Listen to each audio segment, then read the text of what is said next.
बारिश में गरीब ससुराल वालों ने खाया गोभी बिरयानी। गुस्से में मुंह फुलाकर निशु दरवाजे के बाहर बैठा होता है, तभी मकान के अंदर से गैरो बहू रीता निकलती है। निशु बेटा, तू यहाँ ओट पर क्यों बैठा है? चलकर खाना खा ले। नहीं, मुझको नहीं खाना वो जरा हुआ दाल चावल। जब देखो आप बिरयानी बनाने को बोलती हो, पर डेली डेली पानी वाली दाल चावल बना के रख देती हो। अपने बेटे को बिरयानी के लिए ललकते देखकर रीता को दुख तो लगता है, लेकिन आर्थिक तंगी के कारण वो असहाय थी। पड़ोसन गोमती दिनेश रेडी पर से सब्जी उठाते हुए देखकर पूछती है, क्या बात है, मेरा दुलारा पोता किस लिए गुस्सा है? क्या हुआ रीता बहू, तेरा लड़का क्यों गुस्सा है? गोमती काकी, आज घर में सब्जी नहीं बनी है, केवल दाल चावल बने हैं, इसलिए ये खाना नहीं खा रहा। कोई बात नहीं, ऐसा कर तू ये फूल गोभी ले जाकर बना ले, सब लोग खा लेना। नहीं काकी, आप और काका इस बारिश के मौसम में इतनी मेहनत करते हैं, सुबह सुबह सब्जी मंडी से माल लाकर लगाकर दिन भर फेरी मारते हैं, और मेरे पास गोभी खरीदने के पैसे नहीं हैं। रीता बहू, मैंने तुझे पैसे मांगे क्या? वैसे भी बरसात की लगी गोभी है, सवेरे तक गल कर खराब हो जाएगी। गोमती दिनेश वैसे तो पड़ोसी थे, लेकिन गरीब बहू के ससुराल वालों के साथ परिवार जितना स्नेह प्रेम करते थे। रीता फूल गोभी की तरी लगाकर सब्जी बनाकर परोसती है। बहू ऐसा कर, ये दाल हटा दे, मैं तो इस रसेदार गोभी के साथ भात खा लूंगा। रीता, ये दाल निकाल लो, मैंने झूठी नहीं की अभी। सभी को दाल छोड़ते देखकर शांति थोड़ा झुंझलाकर कहती है, जब तुम सबको दाल खानी नहीं थी तो बनवाई किस लिए? अब इतना दाल बर्बाद होगा, अपने हिस्से की दाल पी लेना, शरीर में खून ही बनाएगा। सब खाने पीने लगते हैं, तभी मौसम खराब होने के साथ तूफानी आंधी पानी बरसने लगता है। अगली सुबह। अच्छा माँ, रीता, मैं काम पर निकल रहा हूँ।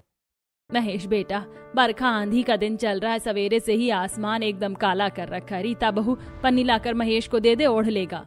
जी माँ जी, अजय आप रुकिए, मैं पन्नी लेकर आती हूँ। तब रीता रसोई में जाती है, जहाँ अन्न का अभाव छूछे पड़े राशन बर्तनों में साफ दिख रहा था। ये लीजिए पन्नी। जी, वो मैं कह रही थी, रसोई में एक भी साग सब्जी नहीं है। रात में गोमती काकी ने गोभी दे दिया था, तो सब्जी से रात का टाइम कट गया। राशन भी लगभग खत्म है, एक टाइम की रोटी बनाने पर थोड़ा आटा पड़ा है। रीता, अभी तो बस ये 20 रुपए पड़े हैं, इसी में से कोई साग सब्जी लाकर बना देना, बाकी देखता हूँ दिहाड़ी लग गई तो शाम को आटा दाल चावल ले आऊंगा।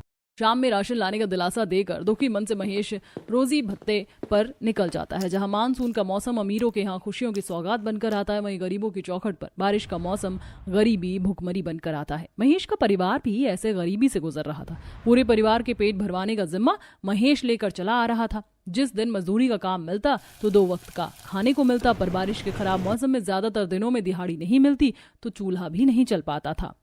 आज तो बड़ी जोर की बिजली चमक रही है, बस भगवान जी दया करना आज बारिश ना हो और 1-2 दिहाड़ी लग जाए। तभी रोड से गुजरते हुए उसे लजीज बिरयानी की खुशबू आती है। कितनी स्वादिष्ट लजीज बिरयानी की खुशबू आ रही है। तभी महेश की नजर चिकन मटन बिरयानी के ढाबे पर पड़ती है, जो कि नई नई खुली थी, और एक बोर्ड टंगा हुआ था जिस पर बड़े बड़े अक्षरों में मुरादाबादी बिरयानी लिखा हुआ था। लगता है ये बिरयानी की दुकान हाल फिलहाल में ही खुली है। काफी देर दावते बिरयानी ढाबे के बाहर खड़ा होकर लकड़ियां आंखों से देखता है, फिर लेबर चौक पर आ जाता है, जहां बड़ी संख्या में गरीब मजदूर काम की खातिर बैठे थे। यहाँ पर तो पहले से ही कितने सारे मजदूर काम के लिए बैठे पड़े हैं, पता नहीं आज दिहाड़ी लगेगी कि नहीं। जहां हर गुजरते वक्त के साथ आसमान में बरसाती बादल गरजते हुए भरे जा रहे थे, वहीं महेश का बैठे बैठे आधा दिन निकल जाता है, तब जाकर कहीं वह 100 रुपए कमाता है। ऐसा करता हूँ, 100 रुपए में थोड़ा आटा दाल चीनी खरीद कर ले जाता हूँ। महेश 100 रुपए लेकर बनिया की दुकान के लिए जाने लगता है। तभी काली घटाएं गहराते हुए तगड़ी बारिश शुरू हो जाती है। बारिश में भीगी थरथराते हुए वो बनिया की दुकान पर आता है, जो कि बड़े चाव से बिरयानी खा रहा था। भाई वाह वाह वाह, ये अकरम मटन की बिरयानी एकदम दमदार बनाता है। अरे भाई, मेरे मुंह को तो जैसे इसके यहाँ की चिकन मुरादाबादी बिरयानी खाने का चस्का लग गया है। मक्खर बनिया टेढ़ी नजर से दुकान पर महेश को खड़ा देखकर मुंह बनाकर बुदबुदाने लगता है। आ गया ये गरीब उधारी खाने के लिए, देखो कैसे भूखे नंगे की तरह मेरी बिरयानी पर नजर जमा रहा है। वैसे भी इसकी नजर बहुत खराब है, ढक के रख देता हूँ वरना पचेगी नहीं। ऐसा कहते हुए कंजूस मक्खर बनिया बिरयानी ढक के कड़े लहजे में बोलता है। हाँ बोल भाई महेश, क्या चाहिए? देख, पहले बोल देता हूँ, दुकान बढ़ाने का समय हो रहा है तो उधार बाकी में राशन नहीं दूंगा। हाँ, नकदी खरीदने के लिए रोकड़ा हो तो राशन ले लेना, वरना दफा हो जा। लाला जी, आज नगद पैसे लेकर आया हूँ। 1 किलो आटा, 1 पाव दाल और पाव भर चीनी तोल दो। ये लीजिए पैसे। ये ले तेरा राशन। थैली में थोड़ा थोड़ा राशन लेकर महेश अपने मकान में आता है, जिसकी छत दीवार की हालत काफी ज्यादा खराब थी। पूरा गरीब ससुराल अनाज की आस में भूखे बैठे थे। जल्दी से मुझको खाना पका कर दो ना, पेट भी दुख रहा है। रीता बहू, देख रसोई में दिन की रोटी रखी हो तो नमक तेल लगा कर दे दे, खा लेगा तो पेट भर जाएगा। नहीं, मैं नमक तेल रोटी नहीं खाऊंगा, मुझको चिकन बिरयानी खानी है।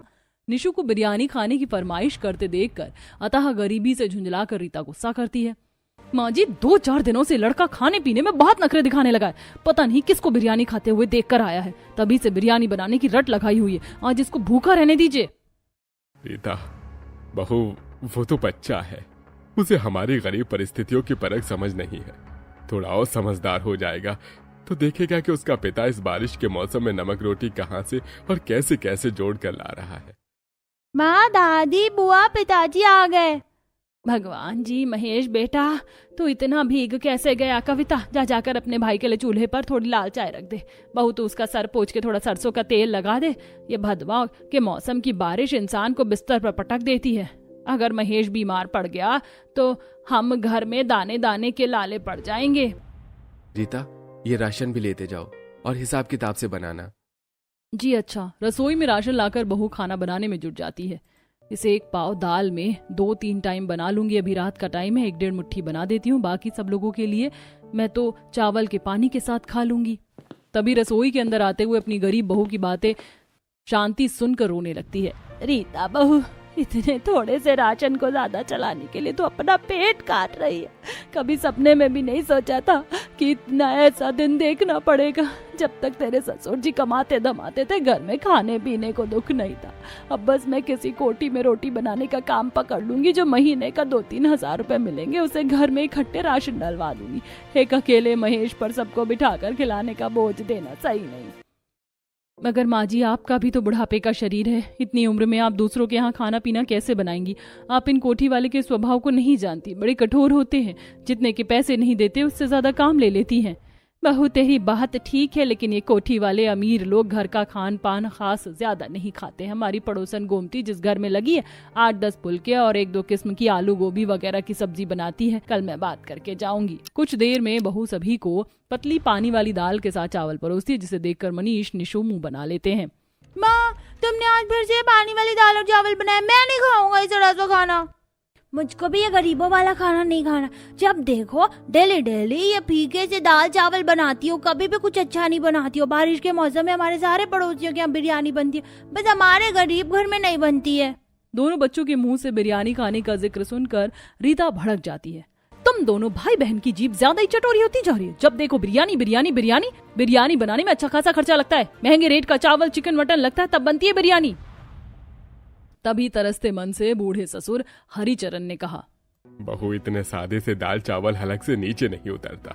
कम से कम कड़वा तेल, लहसुन मिर्च का छौंका लगा देती तो दाल थोड़ी चटक हो जाती, तो चावल से खा लेते। चिकन से रोटी खाए तो जमाना हो गया। बहू, इच्छा तो मेरा भी करता है चटक मटक खाना खाने को। ये रोज रोज रोटी भात खा खा कर मन उकता गया है। बेचारे गरीब ससुराल वाले मन मार कर रूखे सूखे दाल चावल खाने लगते हैं। तभी पड़ोसन सुषमा के घर से बिरयानी की खुशबू आती है। लगता है आज फिर से हमारे अमीर पड़ोसी घर में बिरयानी पकी है। कितनी लजीज खुशबू आ रही है। बेटा, जिनके पास पैसा धन दौलत है उनको किसी चीज की थोड़ी ना कमी है, जो मन चाहे खा सकते हैं। बस हम जैसे गरीबों के भाग्य में ही नमक रोटी खाकर गुजारा करना लिखा है। तब सब लोग खा पी कर सो जाते हैं। ऐसे ही समय बीतता है और मानसून का मौसम चरम पकड़ लेता है। जैसे दिन रात बूंदाबांदी बारिश होती है, जिससे महेश के दिहाड़ी भत्ते का काम बिल्कुल ठप पड़ जाता है। निराश मन से बारिश में भीगे हुए महेश घर आता है, जहाँ बरसात में उनका कच्चा मकान चू रहा था। हे भगवान, पिछले 4-5 घंटे हो गए हैं आंधी पानी होते मकान के अंदर से जितना पानी निकल रहा है उतना बड़ा लगता जा रहा है। शांति, हमारे मकान की नींव डले 25 साल गुजर गए। मकान की जड़ और छत तो कमजोर होगी ना। तभी मकान की चौखट नीचे होने के चलते गली में बारिश का जमा गंदा पानी घर में उछल के आ जाता है।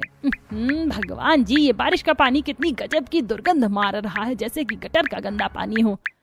माँ, हमारी चौखट भी तो इतनी धंस गई है, बारिश का पानी घर में भर जाता है। घर में अगर थोड़ा सीमेंट होता तो मैं जमा देती। कविता, ऐसे तो घर में बारिश का पानी भरता ही जाएगा, चौखट के आगे ईंट लगा देते हैं ताकि पानी कम आए।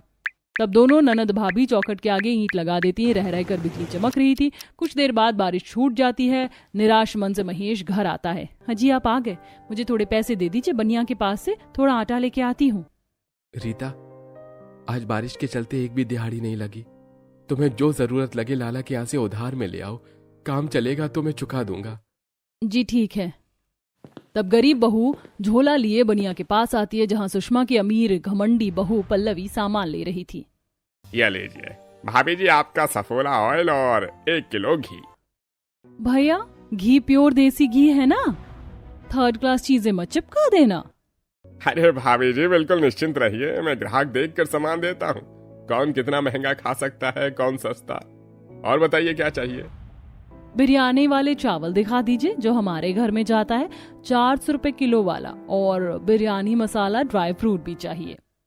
जी जी भाभी जी, अभी कट्टा निकलवाता हूँ। वैसे भाभी जी, आप जैसे गिने चुने 2-4 ग्राहकों से ही मेरी दुकानदारी चल रही है, वरना बाकी तो 10-20 रुपए का छुट्टा राशन खाते हैं। ऐसा बोलते हुए बनिया रीता का ठट्ठा करता है। तभी पल्लवी ऐंठते हुए, सस्ता राशन खाकर हमें अपनी सेहत खराब थोड़ी करनी है, हम तो शुरू से ही महंगा और अच्छा खाते हैं, और जब से बरसात लगी है तो मटन चिकन बिरयानी ज्यादातर बनती है, इसीलिए चावल की खपत ज्यादा है। पर ऐसी बारिश के मौसम में भी कुछ 2 कौड़ी के गरीब लोगों के घर में दाल रोटी पकती है। लाला जी, थोड़ा आटा तेल कर दीजिए, मैं कब से खड़ी हूँ। बनिया गरीब बहू को पैसे के बिना खड़े देखकर पिनकते हुए झाड़ कर जवाब देता है। अरे तू कौन सा नकद खाने आई है, उधार बाकी ही लेने आई होगी। आज से मैंने दुकान में उधार बंद कर दिया है, उधारी खाने में लाज भी नहीं लगती है। मक्खर बनिया रीता को काफी जलील करके भगा देता है। रीता असहज सी मकान में लौट आई। तभी शांति पूछती है, बहू तो इतनी देर बाद आई है और वो भी खाली हाथ, राशन कहाँ है? माँ जी, लाला ने पैसों के बिना राशन देने से मना कर दिया। घर में अन्न का एक दाना भी नहीं, हम तो नमक पानी पीकर भी सो जाएंगे, लेकिन बच्चों को क्या खिलाएंगे? माँ, मैं गोमती काकी से थोड़ा सूखा अनाज मांग कर ले आती हूँ, जब हम कोटे से अपना राशन उठाएंगे तो लौटा देंगे। कविता पड़ोसन गोमती के यहाँ आती है, जहाँ दिनेश और गोमती टपकती छत के नीचे सब्जी छांट रहे थे। अजी, ये गोभी बाकी सारी सब्जियों से एकदम हल्का सौदा, जरा सा बारिश का पानी लगते ही गल जाता है, आमदनी से ज्यादा घाटा लग जाता है। गोमती, सब्जी का कारोबार किया है तो नफा नुकसान तो झेलना ही पड़ेगा। बारिश के मौसम में गोभी की बिक्री ज्यादा होती है, ग्राहक गोभी ज्यादा मांगते हैं। अरे कविता बेटी, चौखट पर क्यों खड़ी है, अंदर आजा। गोमती काकी, एक टाइम बनाने के लिए चावल में लेगा क्या? कहते हुए कविता की आंखों से आंसू उछल जाते हैं। अरे बेटिया, रो क्यों रही है, घर में सब ठीक है। काकी भैया का काम छूटे 2 दिन हो गया, कल रात से घर में चूल्हा ही नहीं चला है। मैंने तो कितनी बार बोला महेश को सब्जी मंडी का काम सीख ले, अच्छी कमाई है, परिवार को ढंग से खिला पिलाकर खर्चा काट कर 2 पैसे भी बचाएगा, मगर ये 100-200 में जीवन भर दिहाड़ी भत्ते में मजदूरी करेगा। गोमती रसोई में से चावल और गोभी लाकर देती है। ले बेटिया, ये गोभी चावल ले जा, पका के खा लेना सब। कविता गोभी चावल लेकर मकान में आती, तभी निशु फरमाइश करता है, मम्मी बिरयानी नहीं तो गोभी डालकर नमकीन चावल बना दो ना, बड़ा मन कर रहा खाने को। बहू, थोड़ा अच्छे से मिर्च मसाले भड़क कर नमकीन चावल बनाना। जी बाबूजी। रीता रसोड़े में आकर नमकीन पुलाव पकाना शुरू कर देती है। पहले चावल भिगोकर छोड़ देती हूँ, तब तक फटाफट से तेल में गोभी फ्राई कर लेती हूँ। हे भगवान, तेल भी कितना थोड़ा सा है, हिसाब से डालना पड़ेगा। अनाज की घटी में भी गरीब बहू सूझबूझ से काम लेती है और थोड़े तेल में गोभी फ्राई करती है और मसालेदानी से खड़े मसाले सिलबट्टे पर पीस कर चावल में डालकर बनाती है और परोसती है, जिस पर दोनों बच्चे खुश होकर, अरे वाह माँ, ये गोभी वाले चावल तो डिट्टो देखने में बिरयानी की तरह लग रहे हैं, है ना मनीषा दीदी? हाँ भाई, मुझे तो बिल्कुल बिरयानी की तरह खुशबू आ रही है। सच में बहू, इस गोभी वाले चावल पर बिरयानी की तरह तेल उतर आया है, देखने में काफी लजीज लग रहा है। चिकन मटन बिरयानी खाना तो हमारे नसीब में नहीं है, इस नमकीन चावल को ही बिरयानी समझकर खा लेते हैं। पूरा गरीब ससुराल चाव लेकर खाने लगते हैं। तभी महेश एक और खाते हुए कहता है, माँ, बाबूजी, मैंने सोच लिया है, अब मैं सब्जी मंडी का काम सीखूंगा और सब्जी बेचूंगा।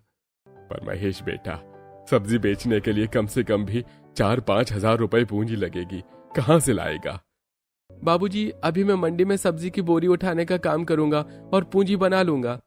अगले ही दिन से महेश मंडी में सब्जी की बोरी उतारने लगता है। वहीं दोनों बच्चे स्कूल जाते हैं, जहां सब बच्चे लंच में बिरयानी लाते हैं और ललचा कर खाते हैं। ऐसे ही एक रात पड़ोसन शारदा अपने मकान के बाहर डिनर लगाकर बिरयानी खा रही थी।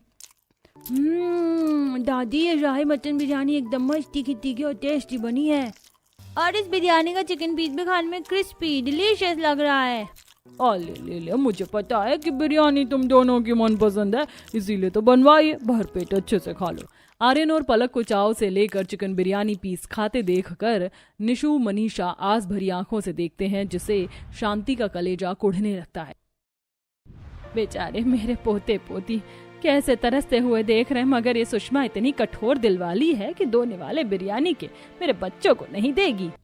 शांति, जाओ दोनों बच्चों को बुलाकर घर में ले आओ।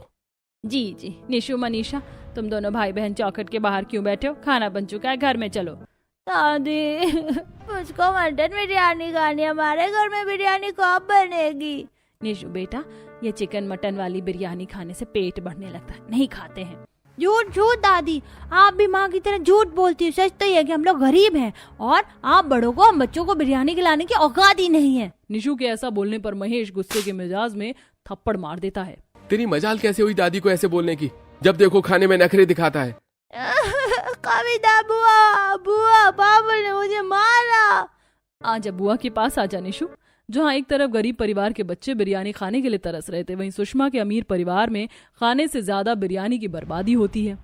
दादी मेरा पेट फुल हो गया और बिरयानी नहीं खानी। बच्चों, खाना नहीं खाना तो प्लेट में छोड़ दो, जबरदस्ती खाने की जरूरत नहीं। पल्लवी बहू, ये बची खुची बिरयानी डस्टबिन में डाल दो। जी मम्मी जी। तब पल्लवी बड़े गुरूर से रीता और उसके गरीब ससुराल वालों को दिखाकर सारी बिरयानी कूड़े के ढेर में डाल देती है। सुबह निशु जल्दी उठ के पड़ोसी के घर के बाहर आकर कचरे के डिब्बे में लालसा से देखने लगता है। आंटी ने तो इसमें बहुत सारी बिरयानी डाल दी, ऊपर से खा लूंगा। अगली सुबह बूंदाबांदी में निशु दबे पैर उस कूड़े में डली बिरयानी को आकर देखता है और निवाले निकाल कर खाने लगता है। तभी सुषमा देख लेती है और कान पकड़ लेती है। क्यों रे गरीब की औलाद, क्या चुराने आया था मेरे घर? बता, नहीं तो खाल खींच लूंगी। पड़ोसन दादी छोड़ो, मैंने चोरी नहीं की। अरे वो निर्दयी औरत, छोड़ मेरे पोते को, वरना मुझसे बुरा कोई नहीं होगा। माँ जी शांत हो जाइए। सुषमा आंटी, मेरे बेटे ने क्या किया? ज्यादा दूध की धूली बनकर दिखाने की जरूरत नहीं है रीता बहू। अब तुम लोग अपने बच्चों को घर में अच्छा खान पान नहीं दोगे तो चोरी चकारी ही करेगा। बिरयानी चुरा कर खा रहा था, देख लो मुंह पर लगी जूठन सबूत है।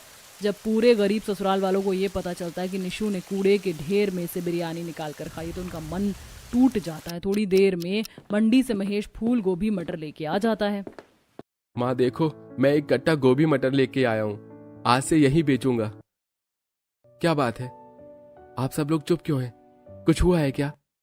शांति महेश को पूरी बात बताती तभी बहू बोलती है, महेश जी, अगर आपके पास 100-200 रुपए पड़े हों तो मुझे दे दो, काम है।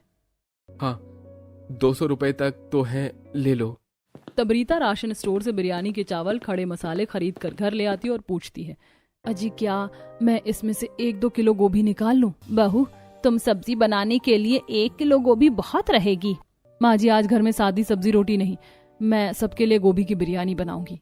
ये सुनकर गरीब परिवार वालों के मन में बिरयानी खाने की इच्छा जग जाती है। तब रीता कविता दोनों बिरयानी बनाने में जुट जाती हैं। भाभी, मैंने बिरयानी के चावल भिगो कर रख दिए हैं, आप मसाले निकाल दीजिए, मैं सिलबट्टी पर पीस लेती हूँ। तब तक मैं गोभी के मोटे मोटे पीस काट कर तल लेती हूँ। पूरी शिद्दत भरे मन से बहू गोभी बिरयानी बनाने की विधि जारी रखती है। गोभी लाल करके मसाले प्याज को अच्छे से भून कर चावल उबाल कर दमदार गोभी बिरयानी पकाकर परोसती है, जो कि सबको काफी पसंद आता है। तभी हल्की बारिश भी शुरू हो जाती है। वाह बहू, बहुत ही लजीज दमदार गोभी बिरयानी बनाई है तूने। सच में बहू, तूने तो हलवाई फेल कर दिया। इतनी लजीज चटकदार गोभी बिरयानी बनाई है कि इसके आगे चिकन मटन की बिरयानी भी फेल हो। दादी, मुझे तो ये गोभी का पीस चिकन जितना टेस्टी लग रहा है। वाह माँ, आपसे डेली बारिश के मौसम में मिले यही गोभी बिरयानी बना देना। बना दूंगी मेरे प्यारे बेटे। गोभी की बिरयानी गरीब ससुराल वालों को जायकेदार लगती है, सब मनपसंद से खाते हैं। वहीं राय मशवरा करके रीता घर के बाहर गोभी बिरयानी का ठेला लगा लेती है, जिससे बारिश